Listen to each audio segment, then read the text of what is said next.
Kumusta kaibigan, maligayang pagbabalik tanaw sa iyong buhay probinsya. Sa video na ito ay pag-uusapan natin kung paano ba ang tamang pag-aalaga ng kambing. Pero bago ang lahat, disclaimer lamang kaibigan, ako po ay hindi eksperto sa larangang ito.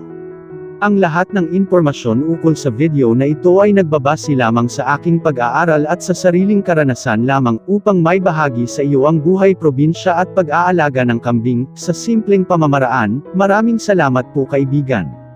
Ang kambing ay isang uri ng hayop na madaling alagaan at madalas nating nakikita, na karaniwang inaalagaan ng mga katulad nating simpleng naninirahan sa probinsya. Pero paano nga ba sila alagaan sa simpleng pamamaraan? Upang hindi masayang ang pagod, pawis, panahon at salapi na ating ipinuhunan sa pag-aalaga natin ng kambing. Ito ang mga pamamaraan na aking ibabahagi sa iyo kaibigan, mula sa sarili kong karanasan, bilang isang backyard raiser ng kambing. Una, kung ikaw ay magsisimula pa lamang na mag-aalaga ng kambing, mas mabuting inahin muna ang una mong bilhin, upang madali makapagparami ng alaga. Ang presyo ng inahing kambing ay karaniwang naglalaro lamang sa 2,000 hanggang 4,000 ang presyo, depende po sa lahi o laki. Kung ang balak mo lamang ay pang backyard lang, mas maganda magsimula sa isang inahin upang matutunan muna at mapag-aralan ang pag-aalaga ng kambing. Hindi po kailangang mangutang upang makabili ka lamang ng kambing, dahil matagal po ang balik ng pera sa pag-aalaga nito. Kung ikaw ay may kaibigan o kamag-anak na nag-aalaga na ng kambing, mas mabuti doon ka bumili, upang makahingi ka ng tawad o discount, dahil nagsisimula ka pa lamang, kailangan mong makatipid. Sa pagpaparami ng ating alaga, mahalagang alamin muna natin ang area o lugar na mapaglalagyan ng mga alagang kambing, upang malaman natin ang dami ng pwede nating alagaan bilang backyard raiser. Kapag malawak naman ang area o lugar, mas magandang gumawa ng bakod o pangharang ang pastulan ng ating mga alaga, pero pag maliit lamang ang ating area ay lagyan ng tali ang ating mga alagang kambing, upang hindi ito makapuminsala sa ating mga kapitbahay na madalas pinagmulan ng away kung minsan. Baka magugulat ka na lang na sikat na ang alaga mong kambing sa Facebook, joke hihihihi. Peace. Kaya kaibigan, sa pag-aalaga ng kambing, hindi lamang ang alaga natin ang ating iingatan, pati na rin ang magandang ugnayan at pansinan natin sa ating kapitbahay.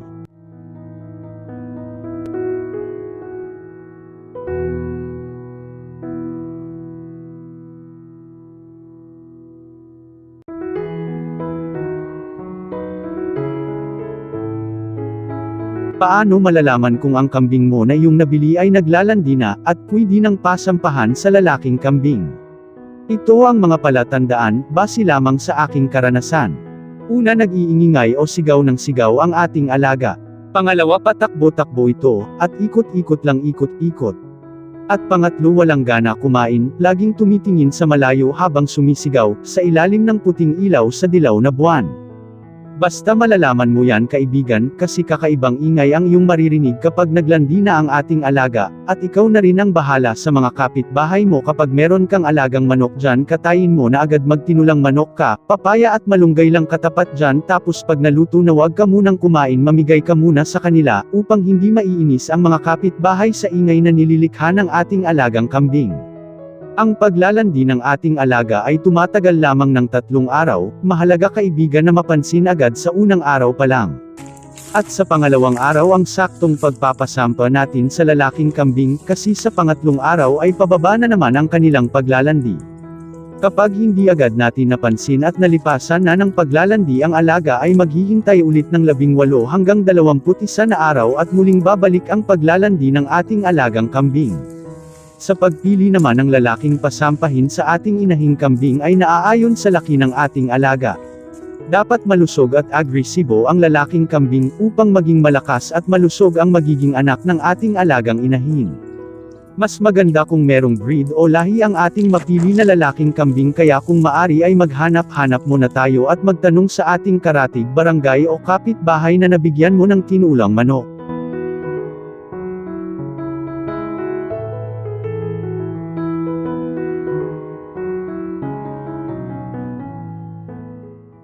Paano malaman kung buntis na ang ating alagang kambing?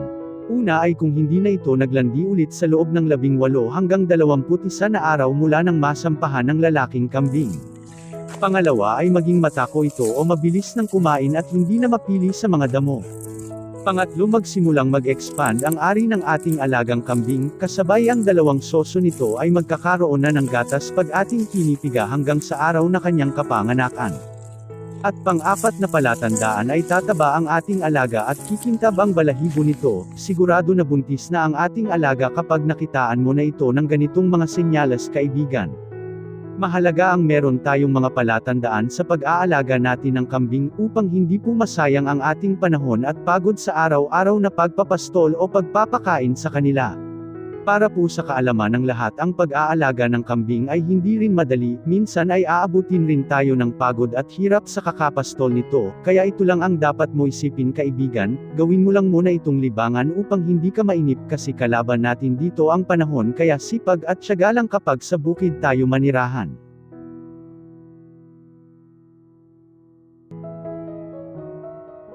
Sa panganganak ng kambing dapat ay nakaabang tayo upang matulungan ang inahin sa pagluwal ng kanyang supling. May mga uri kasi ng inahin na medyo nahihirapan sa panganganak lalo na kung first time pa lang ito magbuntis, kaya dapat nating alalayan, sa paglabas ng supling punasan lamang ng basahan ang banda ng ilong at itapat sa harapan ng inahin, hayaan lamang na ang inahin mismo ang maglinis sa kanyang anak upang makikilala niya ito. Base kasi sa aking karanasan, kaibigan, ang aking kambing ay nag-anak ng dalawa at wala pa akong alam noon sa pag-aalaga ng kambing. Ang aking ginawa ay ako ang naglinis sa isa at ang isa ay ang inahing kambing. Ang nangyari ay hindi niya kinilala yung isa, kaya pinadidi na lang namin ng gatas at inilayo sa inahin kasi sinusungay niya ito.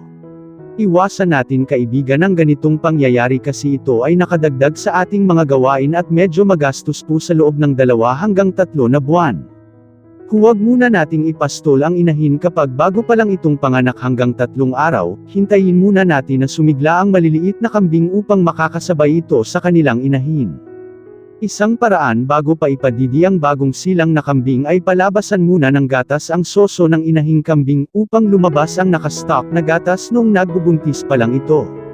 Dahil ito po ay nagdudulot ng hindi maganda sa kalusugan ng bagong silang na kambing ayon sa mga nakatatanda. Base lamang po iyan, kaibigan, sa aking mga natutunan sa pag-aalaga ng bagong panganak na kambing.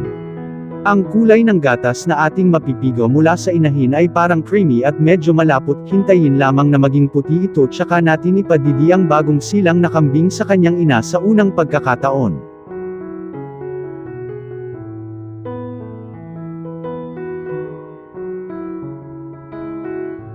Paano magpurga ng ating alagang kambing? Mahalaga na magpurga tayo ng ating alaga upang hindi ito papayat at magana silang kumain. Para po sa malalaking kambing o inahin, purgahin natin ng 2 cc bago sila pasampahan sa lalaking kambing. Huwag po tayo magpurga kung buntis ang ating alaga dahil magdudulot ito ng pagkalaglag sa dinadala ng ating alaga. Para naman sa mga maliliit na kambing, purgahin lamang ng 1 cc sa edad na 3 buwan mula ng kapanganakan nila. Base po sa aking karanasan, kaibigan, tama na sa akin ang pagpurga lang sa aking mga alaga. Hindi na ako nagbibigay o mag-e-inject pa ng ibang medisina upang maiwasan ko ang gastos. Naranasan ko na rin dati ang ganyang pamamaraan. Maganda naman ang naging resulta, kaso lang pag nasa mahirap na katayuan tayo ng pamumuhay sa probinsya, kailangan nating makapagtipid. May bakuna man o wala ang ating mga alaga, kapag tatamaan ng sakit ay pareho lang ang resulta, mawawalan tayo ng alaga. Pero ito po ay depende lamang sa iyo, kaibigan. Kung ikaw ay may kaya naman sa buhay, ay mas nakabubuti rin ito sa ating mga alagang kambing ang pagbabakuna. Pumunta lamang sa mas malapit na agri-vet store sa ating lugar upang i-assist tayo sa ating mga pangangailangan para sa medisina ng ating alagang kambing. Sa aking simpleng pamamaraan sa pag-aalaga ng kambing, kaibigan, ay nakapagbenta naman ako mula sa aking inaalagaan sa ngayon.